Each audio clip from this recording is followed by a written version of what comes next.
All right, well, welcome, guys and girls, to week 6, Life of Jesus in Historical Context. It's good to be together. It's good to be at this point in the course.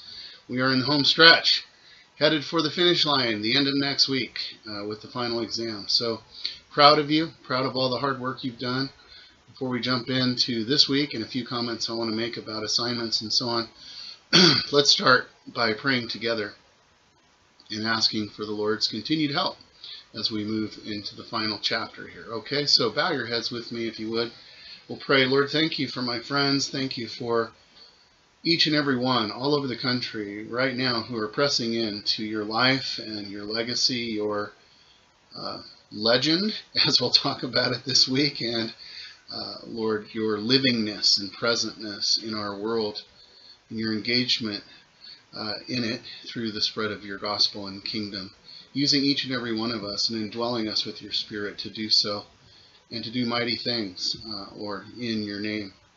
We commit ourselves afresh in focus and energy now to this last posting week of the course as we move into next week with the final exam and the papers due and so on. We just ask for your grace and your sustenance. Lord, I pray for each person that you would, in every sense, uphold them and move them forward towards the finish line in a way that's fruitful, in a way that produces a strong grade, in a way ultimately, Lord, that expresses from our hearts to yours the depth of love and worship that we give you, Lord, in our studies, conducted as an act of worship. We commit ourselves to you fresh again today in your name, Jesus. Amen. All right. Well, it's good to pray. It's good to start out that way. Just want to make mention of a couple of things with regard to this week. This is the last week, as I prayed. Excuse me. A little chilly here in California. I hope it's warmer where you're at. I live in the mountains, and so we've had winter all of a sudden. But I hope that you're doing well weather-wise. Anyway, we are moving ahead into the last posting week of this course. And so what that means is this is the last week you'll be required to post off the reading and so on and interact together.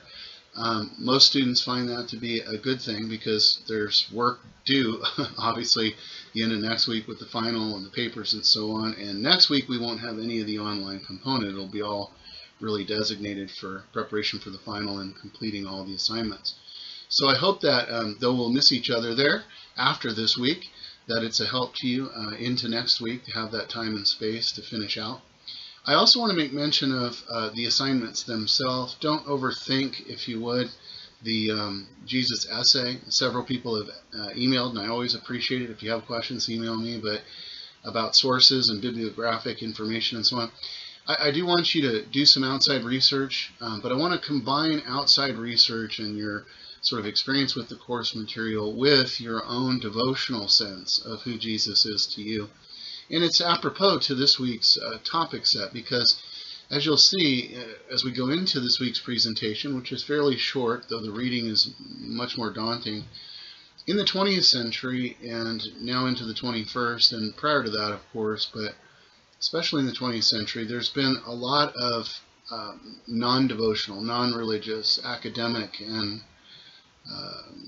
even secularized work related to the person and historical reality of Jesus. And while this is not in any stretch of the imagination a full and complete comprehensive presentation of all that, it is an important sort of highlighted compendium of thinkers and people and ideas and so on that seeks to capture, at least in a beginning way, the quest for Jesus itself and give you sort of the features and the contours of that, so that as you're out and about, especially in ministry, those of you who are called to ministry, you'll be able to, at least in an initial way, in an intelligent way, dialogue with people who are influenced by these ideas. They're far more widespread in the popular culture than most people realize. They're not always very honoring to Jesus, so I want you to know, because it always comes up, that I'm not promoting any of these theologians as people you ought to believe or what have you. I'm not a big fan of most of them in terms of their scholarship. And I always look at the quest for Jesus in the academic realm as sort of the scholarly expression of human idolatry, at the university level. By that I mean that Mark Twain said at one point in his life that God has made man in his own image, and man has promptly returned the favor. And at the academic level, a lot of what constitutes the quest for Jesus is really about an intelligent expression of that, or at least a well-educated one. So be aware that, in our day and age, I think the big issue is not that we are, lacking in people who say they believe in God or who believe in Jesus.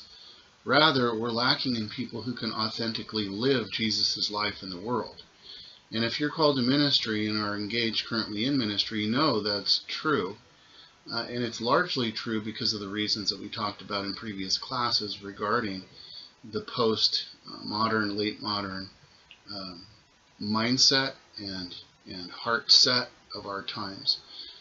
As I have told my philosophy classes that I teach regularly over and over again, people bees today are very different than they used to be yesterday.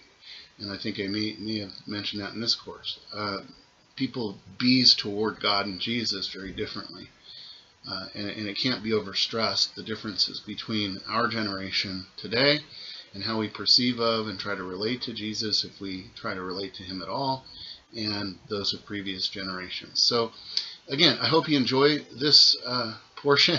It is rather daunting intellectually, in the sense of there's a lot of abstract ideas, but don't let it throw you off. Have some fun with the posting. Again, all of you have done a great job with that, but have some good dialogue about what some of these thinkers are saying, and see if there's some new things to learn about more of the academic approach to Jesus. This wraps up this last portion of content, this course, and I think it does so in a helpful way, to kind of bring to the forefront and to the modern day, at least, discussions about who Jesus is and what his life in the historical context really means. So again, hope you enjoy it. Hope to see you online this week. Look for a video and a completion post next week on week 7, and I'll give you some details then about the final and so on. Okay? So God bless you. We'll see you soon.